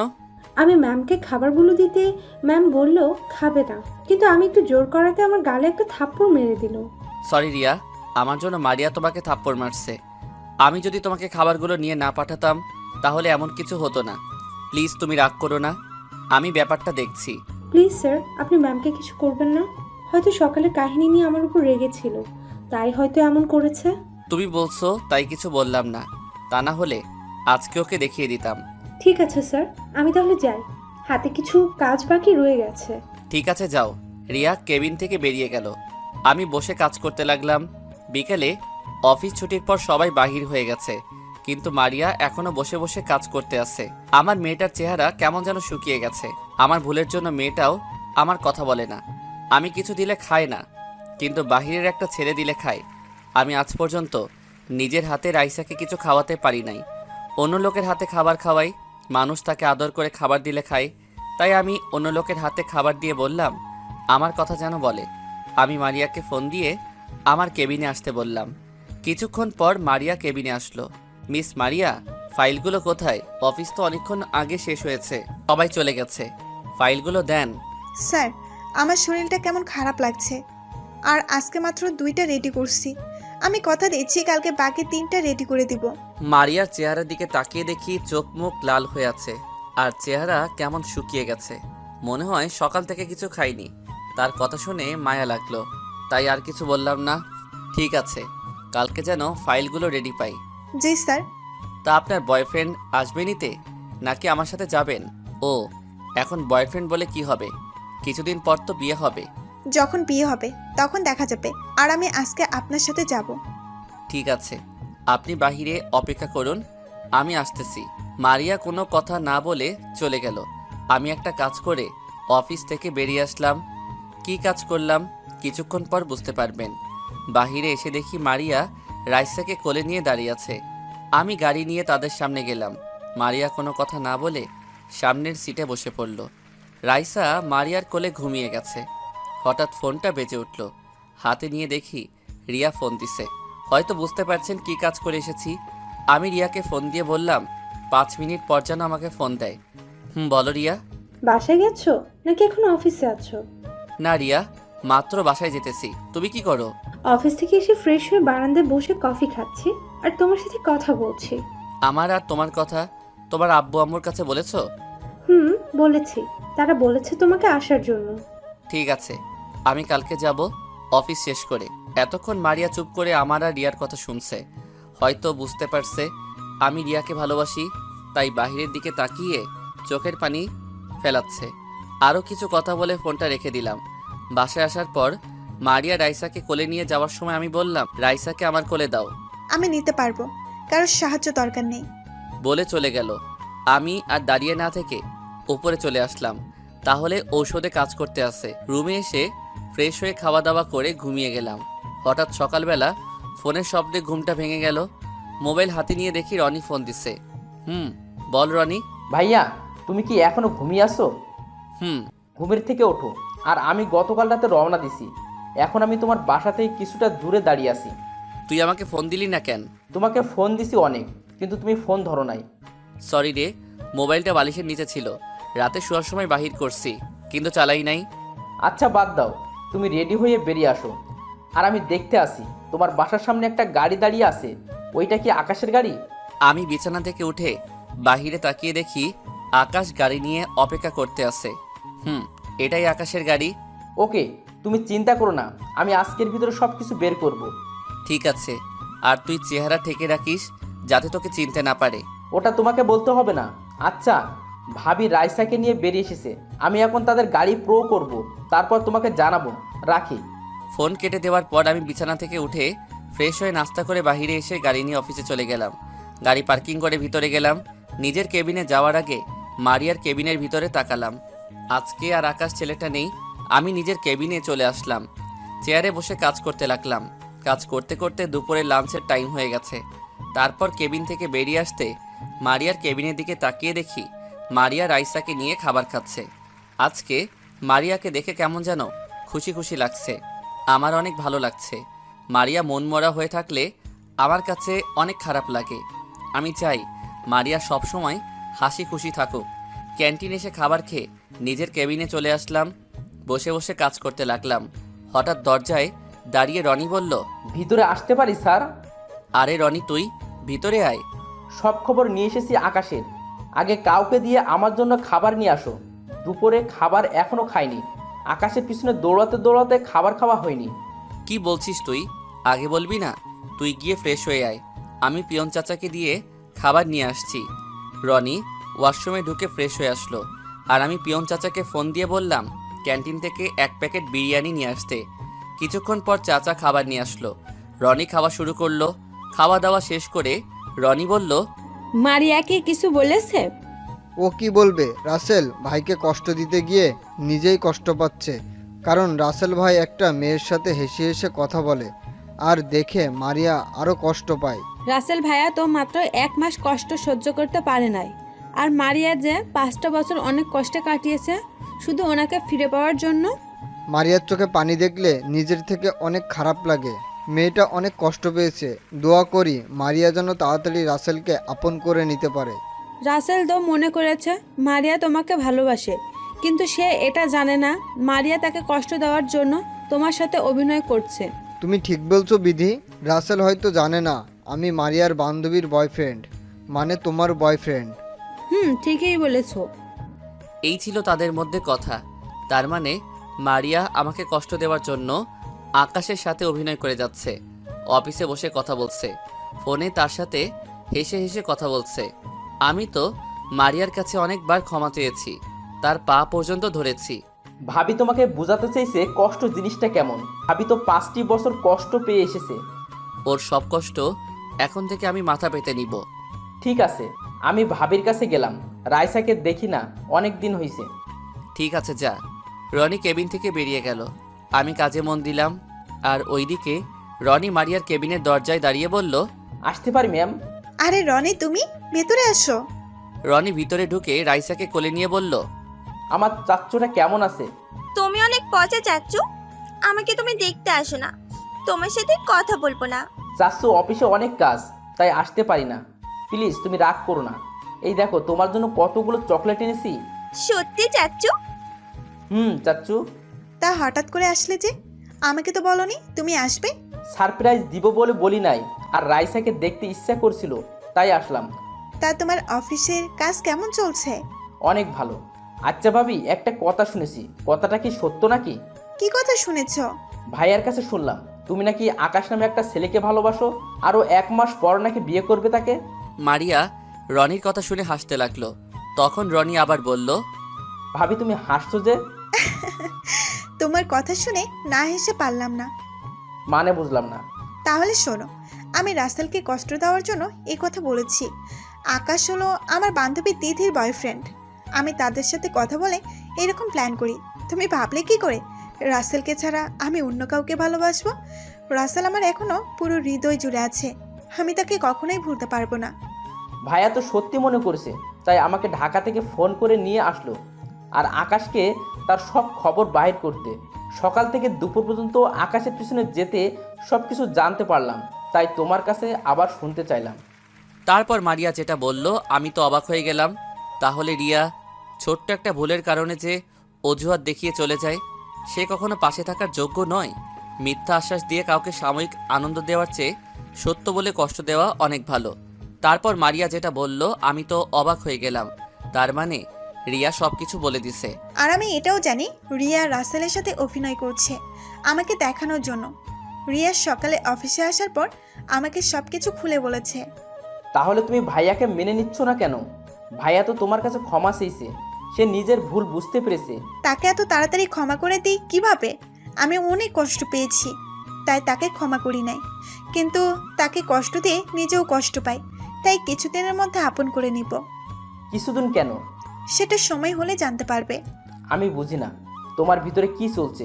শুধু একটুই বলবো, ভাইয়াকে আপন করে নাও। আমি জানি তুমি ভাইয়াকে ডিভোর্স দাওনি, তোমার কথা রাখতে এখন আমি ভাইয়াকে কিছু বলি নাই। তুমি কি করে ভাবলে আমি রাসেলকে ডিভোর্স দিব? আমি ওকে আমার জীবনের চেয়েও অনেক ভালোবাসি। ঠিক আছে, তাহলে আমি চলে যাই, দরকার হলে ফোন দিও। আম্মু, একটা কথা বলি, রাগ করবে না তো? না আম্মু, বলো কি কথা বলবে? আমি আব্বুর কাছে যাই। আমার মুখে আব্বু ডাক শোনার জন্য আব্বু অনেক কষ্ট করছে, কিন্তু আমি বলি নাই। প্লিজ আম্মু, আব্বুর জন্য আমার অনেক খারাপ লাগে। মারিয়া মেয়ের কথা শুনে কান্না করে দিল। মাত্র বছরের মেয়ের এমন কথা শুনে মারিয়া আর মানা করতে পারে নাই। ঠিক আছে মা, তুমি তোমার আপুর কাছে যাও। রাইসা আর 1 মিনিট দেরি করলো না, সাথে সাথে দৌড়ে আমার রুমে চলে আসলো। রনি মারিয়ার থেকে বিদায় নিয়ে চলে গেছে। হঠাৎ আমি রাইসাকে আমার কেবিনে দেখে অবাক হয়ে গেলাম। রাইসা কখনো আমার কেবিনে নিজে থেকে আসে নাই। রাইসা এসে আমাকে জড়িয়ে ধরলো। আব্বু, আমাকে তুমি ক্ষমা করে দাও। আমি জানি তুমি অনেক কষ্ট পেয়েছো। আমি আর তোমার থেকে দূরে থাকবো না। আমি সব সময় তোমার সাথেই থাকবো। আমি রাইসাকে জড়িয়ে ধরে পুরো মুখে চুমু দিতে লাগলাম। নিজের চোখ দিয়ে 2 ফোঁটা পানি পড়ে গেল। এটা কষ্টের পানি না, খুশির পানি। আমার মেয়ে আমাকে আব্বু বলে ডেকেছে। এভাবে আরও কিছুদিন চলে গেল। এখন মারিয়া আমার সাথে অফিসে আসে এবং বাসায় যায়, কিন্তু কারণ ছাড়া কোনো কথা বলে না। রাইসা এখন আমার কাছে থাকে অফিসে, এটাতে মারিয়া কিছু বলে না। মাঝে মাঝে দেখি মারিয়া আমার আর রাইসার দুষ্টুমি দেখে মুচকি মুচকি হাসে। এখন দেখি মারিয়া সব সময় হাসি খুশি থাকে অফিসে। একদিন অফিসে বসে কাজ করতে আসি, হঠাৎ মারিয়া আমার কেবিনের সামনে এসে বলল, ভিতরে আসতে পারি স্যার? তোমার আসতে অনুমতি লাগবে না, ভিতরে আসো। তা কি করে হয়? আপনি বর্তমানে অফিসের বস, নিয়ম তো মেনে চলতে হবে। সবার জন্য নিয়ম থাকলেও তোমার জন্য নেই, তুমি যেন সময় আসতে পারো। যাক ও কথা, যে জন্য এসেছি। এই নিন কার্ড। কালকে আমার বাসায় আপনার দাওয়াত। কিসের দাওয়াত? আমার বিয়ের দাওয়াত। মারিয়ার মুখে বিয়ের কথা শুনে মনটা খারাপ হয়ে গেল। তখন মারিয়া বলল, আপনি কালকে চলে আসবেন, রাতে কাজে ডেকে বিয়ে হবে। মারিয়া, আমাকে কি আবার আপন করে নেওয়া যায় না? আমি তো নিজের ভুল বুঝতে পেরেছি, তোমার পা পর্যন্ত ধরেছি। আমি গেলাম, আমার হাতে কাজ আছে। আর একটা কথা, কালকে যদি অফিসটা বন্ধ দিতেন তাহলে অনেক ভালো হতো, সবাইকে দাওয়াত দিতে পারতাম। ঠিক আছে, তুমি সবাইকে বলে দিও। মারিয়া আর কোনো কথা না বলে কেবিন থেকে বেরিয়ে গেল। কথাটা বলতে অনেক কষ্ট হয়েছে। মারিয়া যদি কালকে বিয়ে করে তাহলে আমিও এই দুনিয়া ছেড়ে চলে যাব। রাইসা এতক্ষণ আমার কোলে ছিল। আপু, তুমি কান্না করছো কেন? তুমি কান্না করো না। তুমি কান্না করলে আমার অনেক খারাপ লাগে। তোমার আম্মু আমাকে ছেড়ে অন্য কাউকে বিয়ে করবে, আমি কান্না না করে পারি আম্মু? তুমি কান্না করো না, দেখবে সব কিছু ঠিক হয়ে যাবে। কি ঠিক হবে আম্মু? তোমার আম্মু তো বলেছে কালকে বিয়ে করবে। বিয়ে করবে বলেছে, কিন্তু এখনো তো করে নাই। কালকে আগে আসুক, তারপর দেখা যাবে। দেখি কি হয়। বিকেলে অফিসের কাজ শেষ করে গাড়ি নিয়ে আমি আর রাইসা বসে আছি। কিছুক্ষণ পর দেখি মারিয়া বেরিয়ে আসলো। দেখে মনে হচ্ছে অনেক খুশি, কিন্তু আমার বুকটা ফেটে যাচ্ছে। মারিয়া আমাকে ছেড়ে অন্য ছেলেকে বিয়ে করবে। আপনাদের একটা কথা বলতে ভুলে গেছি, মারিয়া আমাকে যে কার্ডটা দিছে আমি ওটা এখনো খুলে দেখি নাই। কারণ মারিয়ার কথা শুনে দুনিয়া অন্ধকার হয়ে গেছে। মারিয়া সামনের সিটে এসে বসলো। রাইসা আমার কোলে বসে আছে। আমি গাড়ি চালাতে লাগলাম। মারিয়াকে বলতে ইচ্ছে করছে, প্লিজ মারিয়া, তুমি বিয়েটা করো না। আমি তোমাকে অনেক ভালোবাসি। আমি তোমাকে ছাড়া বাঁচতে পারবো না। কিন্তু মারিয়া আমার কথা শুনবে না। মারিয়া কাকে বিয়ে করছে, ছেলেটা কে তা আমি জানি না। কিছুক্ষণ পর বাসায় এসে পৌঁছে গেলাম। মারিয়া রাইসাকে আমার কোল থেকে নিয়ে চলে গেল। আমি গাড়ি পার্কিং করে নিজের রুমে চলে আসলাম। রুমে এসে বিছানায় শুয়ে চোখের পানি ফেলতে লাগলাম। হঠাৎ রনির কথা মনে হলো, তাই রনিকে ফোন দিলাম। কিন্তু অবাক করার বিষয় হলো রনির মোবাইল বন্ধ। বিপদের সময় রনির মোবাইলও বন্ধ। কোনো রকম রাতটা না খেয়ে পার করলাম। সকালে ঘুম থেকে উঠে ফ্রেশ হয়ে বাহিরে চলে আসলাম। সারাদিন বাহিরে কাটিয়ে বাসায় আসলাম। বাসার সামনে আসার পর দেখি পুরো বাসাটা সাজিয়ে রেখেছে। আমি ভিতরে ঢুকে নিজের রুমে চলে আসলাম। রুমে এসে বিছানায় শুয়ে পড়লাম। সারাদিন কিছু খাইনি। হঠাৎ দরজায় কে যেন ধাক্কাতে লাগলো। আমি ভিতর থেকে বললাম, কে? আব্বু, আমি রাইসা, দরজা খুলো। রাইসার কথা শুনে বিছানা থেকে উঠে দরজা খুলে দিলাম। রাইসার দিকে তাকিয়ে দেখি তাকে অনেক সুন্দর করে সাজিয়ে দিছে। আব্বু, তুমি এখনো রেডি হও নাই? কিছুক্ষণ পরেই অনুষ্ঠান শুরু হয়ে যাবে, সবাই চলে এসেছে। আমার ভালো লাগছে না আম্মু, তুমি যাও। তোমার জন্য একটা সারপ্রাইজ আছে, তাড়াতাড়ি রেডি হয়ে আসো। কি সারপ্রাইজ আম্মু? আগে তুমি রেডি হয়ে আসো। কান্না করতে করতে পুরো মুখটা ফুলিয়ে ফেলেছে। কি করব বলো আম্মু? তোমার আম্মু আমাকে ছেড়ে অন্য ছেলেকে বিয়ে করতেছে। আমি নিজের চোখে তোমার আম্মুর বিয়ে কিভাবে দেখব? আগে তুমি রেডি হয়ে আসো, আমি তোমার জন্য অপেক্ষা করতেছি। কালকে থেকে তো অনেক কষ্টে চোখের পানি ঝরছে, আজকে খুশিতে ঝরবে। যাও, তাড়াতাড়ি রেডি হয়ে আসো। আমি রাইসার কথা শুনে ভাবনায় পড়ে গেলাম। খুশিতে চোখের পানি ঝরবে মানে? যদি মারিয়া অন্য ছেলেকে বিয়ে করে তাহলে আমি নিজেকে শেষ করে দিব। তারপর ওয়াশরুমে গিয়ে ফ্রেশ হয়ে রেডি হয়ে রাইসার সাথে মারিয়ার বাসায় গেলাম। ভিতরে ঢুকে দেখি অফিসে সবাই এসেছে। আমাকে দেখে সবাই সালাম দিল। হঠাৎ একজনকে দেখে অবাক হয়ে গেলাম। রনি এখানে, তাকে ফোন দিলাম কিন্তু ফোন বন্ধ ছিল। ও আসবে আমাকে তো বললো না। রনিকে দেখে মনে হচ্ছে অনেক খুশি, কিন্তু আমার বুকটা ফেটে যাচ্ছে। রনি আমাকে দেখে সামনে আসলো। ভাইয়া, তোমার আসতে এত দেরি কেন? আগে বল, তোর মোবাইল বন্ধ কেন? ভাবি বলেছে মোবাইল বন্ধ করে রাখতে। কেন? সেটা কিছুক্ষণ পর বুঝতে পারবে। আসো আমার সাথে। কোথায় যাব আমি? গেলেই বুঝতে পারবে। আমি আর কোনো কথা না বলে রনির সাথে যেতে লাগলাম। রনি আমাকে একটা রুমে নিয়ে গেল। রুমের ভিতরে ঢুকে দেখি মারিয়া। রনি আমাকে রেখে চলে গেল। মারিয়া আগে গিয়ে দরজা বন্ধ করে আসলো। তারপর মারিয়া যেটা করলো তার জন্য মোটেও প্রস্তুত ছিলাম না। কি ভাবছেন, খারাপ কিছু? আরে না। মারিয়া আমাকে জড়িয়ে ধরে কান্না করে দিল। এই মারিয়া, তুমি কান্না করছো কেন? আমাকে তুমি ক্ষমা করে দাও, তোমাকে অনেক কষ্ট দিয়েছি। আমি তোমাকে কষ্ট দিতে চাইনি, কিন্তু অভিমান ছিল তোমার উপর। তাই তুমি এতবার ক্ষমা চাবার পরও ক্ষমা করি নাই। আমি জানি তোমার অনেক কষ্ট হয়েছে। প্লিজ তুমি আমাকে ক্ষমা করে দাও। কথা দিচ্ছি আমি তোমাকে আর কখনো কষ্ট দিব না। সারা জীবন তোমার বুকে থাকবো, কখনো কষ্ট দিব না। তুমি আমাকে ক্ষমা করে দাও। আমার নিজের ভুলের জন্য আজ এত কিছু হয়েছে। আমি যদি জিনিসটা যাচাই বাছাই করতাম তাহলে এত কিছু হতো না। তুমি তো মাত্র 2 মাস কষ্ট দিছো, আর তুমি আমার জন্য 5টি বছর কষ্ট পেয়েছো। 2 মাস কষ্ট পেয়ে বুঝেছি আপন কেউ দূরে গেলে কতটা কষ্ট পেতে হয়। তুমি আমাকে ক্ষমা করে দাও। আমি আর কখনো তোমাকে ভুল বুঝবো না। আমাকে আরেকটি সুযোগ দাও, দেখবে ভালোবাসা দিয়ে সব কষ্ট দূর করে দিব। তোমাকে আমি আবার কি সুযোগ দিব? তুমি তো এখন আমার স্বামী। মানে? তুমি তো বলেছিলে আমাকে ডিভোর্স দিছো, এখন আমি আবার তোমার স্বামী হলাম কেমন করে? আরে পাগল, আমি তো ডিভোর্স পেপারে সই করি নাই। তুমি আমাকে ছেড়ে চলে আসার পর আমি ডিভোর্স লেটার ছিঁড়ে ফেলেছি। তার মানে তুমি এখনো আমার স্ত্রী? হুম। তাহলে বললে যে আজকে তোমার বিয়ে? আরে হাদারাম, তুমি একটাবার কার্ডটা খুলে দেখেছো? তোমাকে কার্ডটা দেবার পর তুমি যখন বলেছো কিসের কার্ড, তখন মাথায় একটা বুদ্ধি আসলো, তাই বললাম বিয়ের কার্ড। তখন তোমার মুখটা দেখার মতো ছিল, পরে ভাবলাম আজকে তা পুষিয়ে দেব। তাহলে আমাকে কিসের দাওয়াত দিলে? তোমার মনে আছে আজকে কত তারিখ? আজকে তো 22 তারিখ। কেন বলো তো? তুমি ভালো করে মনে করতে থাকো, আজকে এইটা কিসের দিন? আমি তখন চিন্তায় পড়ে গেলাম, কিসের দিন হতে পারে, মনে পড়ছে না। তখন মারিয়া আবার বলল, আরে আজকে তোমার জন্মদিন। তুমি দেখি তোমার জন্মদিনের কথা ভুলে গেছো। আমি কখনো ভুলি নাই, প্রতি বছর তোমার জন্মদিন পালন করতাম। তোমাকে ছাড়া।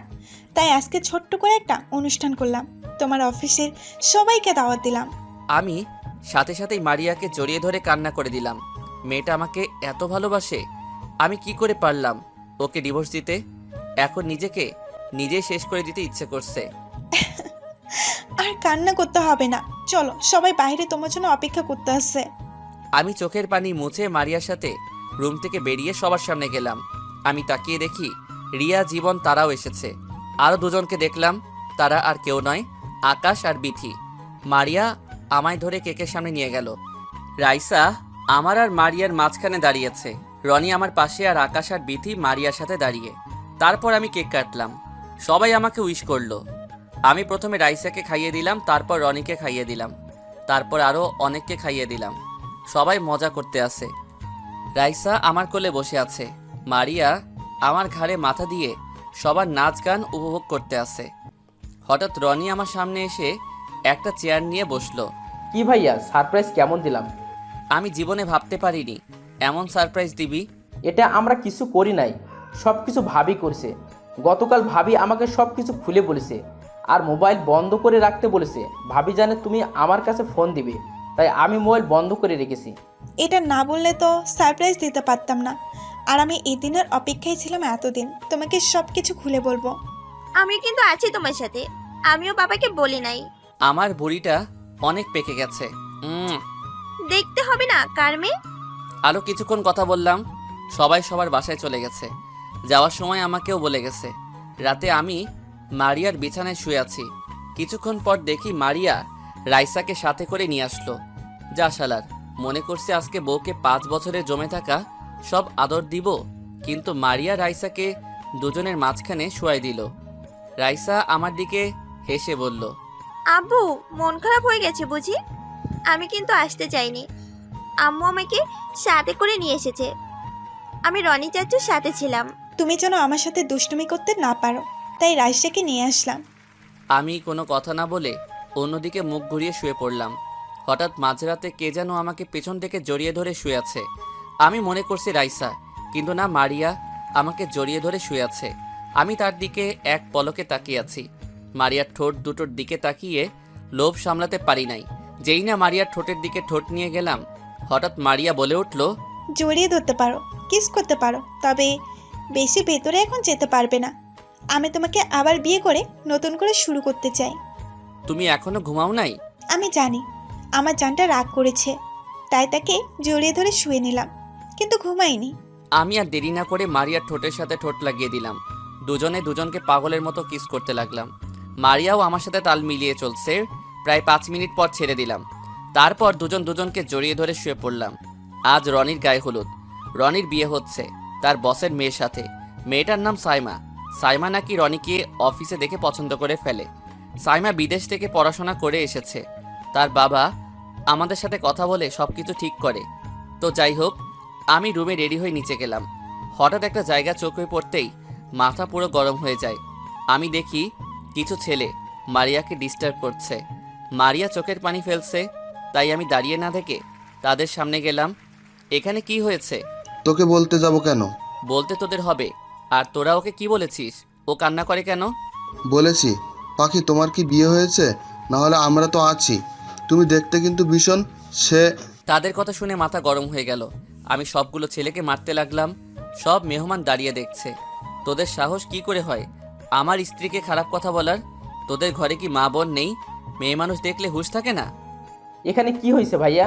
এই ছেলেগুলো তোর ভাবিকে খারাপ কথা বলছে। তোর ভাবি কান্না করে দিছে। রনি আমার কথা শুনে সাথে সাথে সবগুলোকে মারতে লাগলো। তারপর পুলিশকে ফোন দিয়ে আসতে বলো। পুলিশ এসে তাদের নিয়ে গেল। দেখতে দেখতে রনির বিয়েটা হয়ে গেল। বিয়েতে সবাইকে দাওয়াত দেওয়া হয়েছে। আমার বসও বিয়েতে এসেছে। উনি খাওয়া দাওয়া করে বাসায় চলে গেছে। রাতে আবার কাজী ডেকে এনে আমার আর মারিয়ার বিয়ে দেওয়া হলো। আবার রনির বউ রনির বাসর ঘরে বসে আছে, আমার বউ আমার বাসর ঘরে বসে আছে। তারপর রনি চলে গেল তার রুমে। আমি চলে আসলাম আমার রুমে।